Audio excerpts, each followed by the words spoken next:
예레미야 46장에서 48장까지의 말씀입니다. 예레미야 46장과 48장까지는 이방 나라에 대한 하나님의 말씀이 담겨져 있습니다. 46장은 애굽에 관한 하나님의 말씀입니다. 애굽 제26왕 중 두 번째 왕이었던 바로 느고왕 시대 때 바벨론이 아수르 수도를 함락하고 바벨론이 그 당시에 신흥 강대국으로 떠오를 그 즈음에 바로 느고 왕은 계속해서 북쪽으로 점령을 시도하고 있었습니다. 블레셋 지역을 확보하면서 그의 애굽의 정복을 계속 이어가던 즈음에 그 북방을 향하던 중에 유다 군대와 또 한 번의 전쟁을 치르게 되고 그때에 요시야 왕을 살해하게 됩니다. 그리고 느고 왕은 계속해서 이 북쪽의 세력을 넓히던 즈음에 드디어 이 유브라데 쪽에 있었던 갈그미스에서 바벨론 느부갓네살과 전쟁을 벌이게 됩니다. 그런데 그의 계속해서 북쪽을 향해 갔던 전쟁의 승전보는 이 바벨론 느부갓네살에 의해서 멈추게 됩니다. 전쟁의 패배했기 때문입니다. 이때 하나님의 말씀이 임한 것이 오늘의 2절 말씀 우리 함께 읽겠습니다. 애굽에 관한 것이라 곧 유다의 요시야 왕의 아들 여호야김 넷째 해에 유브라데 강가 갈그미스에서 바벨론의 느부갓네살 왕에게 패한 애굽의 왕 바로 느고의 군대에 대한 말씀이라. 14절 말씀 함께 읽겠습니다. 너희는 애굽에 선포하며 믹돌과 놉과 다바네스에 선포하여 말하기를 너희는 굳건히 서서 준비하라. 내 사방이 칼에 삼키었느니라. 믹돌과 놉과 다바네스는 애굽에 있었던 주요 도시 지명입니다. 각 지역에 이 하나님의 심판이 임박한 것을 말씀하고 있는데요. 믹돌이라는 뜻은 망대라는 뜻을 가지고 있습니다. 그리고 놉은 흰 성벽, 하얀 성벽이라는 뜻을 가지고 있고 다바네스는 흑인의 요새, 견고한 요새라는 뜻을 가지고 있습니다. 그러니까 이 지역의 공통된 뜻은 견고한 성, 안전한 튼튼한 성이라는 뜻을 가진 지역들인데 이 지역들마다 하나님께서 바벨론을 통해서 심판하시겠다는 말씀으로 애굽을 향해서 말씀하고 계십니다. 27절 말씀 같이 읽겠습니다.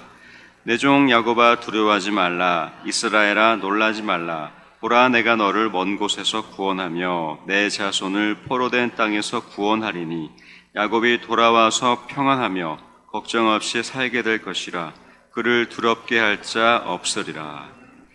이방 나라에 대한 하나님의 심판의 말씀이 이어지는 가운데에 그러나 이 이스라엘과 유다 백성을 향한 하나님의 보호와 회복의 그 뜻은 하나님께서 이루시겠다고 이 이방 나라 심판에 대한 말씀 사이에 27절의 말씀이 담겨져 있습니다. 이방 강대국 멸망 속에서 그러나 이스라엘과 유다 백성을 향한 하나님의 구원은 여전히 하나님께서 계획하신 대로 역사하고 계셨고 특히 47장 이후에 유다 백성을 괴롭혔던 블레셋과 모압 족속이 모압 나라가 이어지고 있습니다. 이 이방 국가들에 대한 하나님의 심판과 함께 결국 이스라엘과 유다는 하나님이 지켜주시고 끝내 구원하시는 하나님의 뜻을 밝히고 계십니다. 47장입니다. 블레셋을 향한 하나님의 말씀입니다. 1절 말씀 같이 읽겠습니다. 바로가 가사를 치기 전에 블레셋 사람에 대하여 선지자 예레미야에게 임한 여호와의 말씀이라. 바로가 가사를 치기 전에 이 말씀 보시면 바로는 애굽을 상징합니다. 그리고 가사, 영어로 가자라는 뜻, 이런 칭인데 이 가사는 블레셋의 주요 도시였습니다. 그러니까 가사는 블레셋을 상징합니다. 따라서 애굽이 블레셋을 치기 전에 블레셋의 사람에 대한 하나님의 경고의 말씀입니다. 애굽이 블레셋을 공격할 때 하나님의 말씀이 임했고, 블레셋은 유다 민족을 공격했었는데 이것으로 인해서 하나님이 애굽을 통해 블레셋을 심판하시겠다는 계획을 보여주고 있습니다. 우리 4절 말씀 함께 읽겠습니다. 이는 블레셋 사람을 유린하시며 두로와 시돈에 남아있는 바 도와줄 자를 다 끊어버리시는 날이 올 것임이라. 여호와께서 갑돌섬에 남아있는 블레셋 사람을 유린하시리라. 유린한다, 이 뜻은 멸망시킨다라는 뜻입니다. 블레셋 사람을 멸망시키시는데 갑돌, 이 갑돌은 제가 수요예배 때 디도서 말씀을 통해 등장했던 그레데섬의 히브리식 발음이 갑돌입니다. 그러니까 오늘날 크레타섬, 그리스 최남쪽에 있었던 제주보다 좀 더 큰 그 규모의 섬, 이곳에 원래 블레셋 족속이 여기서 거주하고 그들의 원래 거주지가 갑돌이었다고 합니다. 그러니까 하나님은 블레셋 사람을 심판하실 때 갑돌에 있었던 그들의 근원지까지도 다 제거하시겠다는 하나님의 심판의 말씀이 담겨져 있습니다. 48장은 모압을 향한 하나님의 말씀입니다. 모압을 멸망시키겠다는 하나님의 계획을 볼 수가 있는데, 우리 1절 말씀 함께 읽겠습니다. 모압에 관한 것이라. 만군의 여호와 이스라엘의 하나님께서 이와 같이 말씀하시되, 오호라 느보여 그가 유린당하였도다. 기레아다임이 수치를 당하여 점령되었고 미스갑이 수치를 당하여 파괴되었으니. 느보, 이 느보라는 지역에 나옵니다. 요단 동편에 위치한 이 지역 이름인데, 이 모압 비문, 그러니까 모압의 역사를 담고 있는 모압 비문에 보면 이 모압 왕 메사라는 왕이 7,000명의 이스라엘 백성을 죽이고 이 느보 성읍을 탈환했다고 기록되어 있습니다.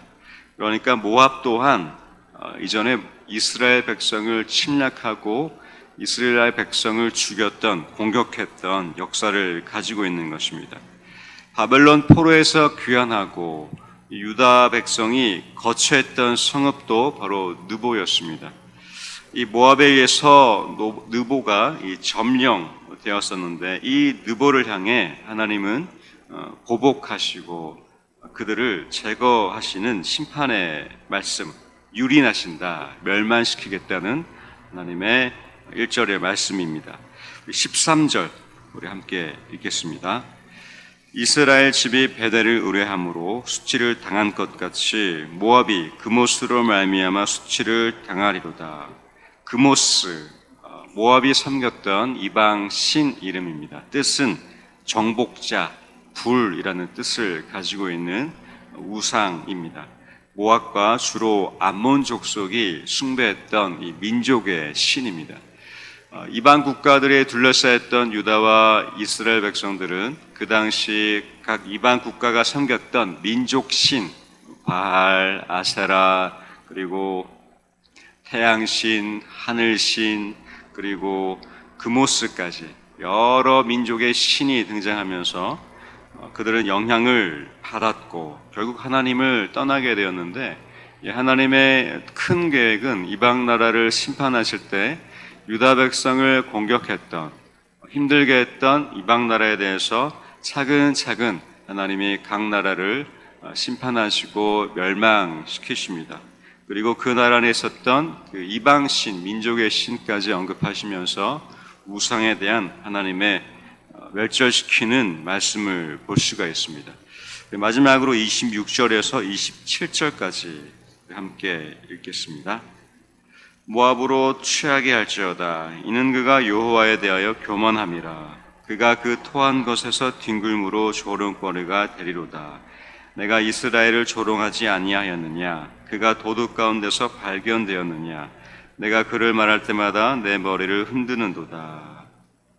계속해서 이 모압에 대한 하나님의 말씀은 모압 이 나라 교만함, 힘을 의지하고 이스라엘을 조롱했던 이 모압 그들의 역사와 그들의 태도에 대해서 하나님이 경고하시고 지적하시면서 결국 모압은 하나님의 심판 가운데서 멸망하게 되었습니다.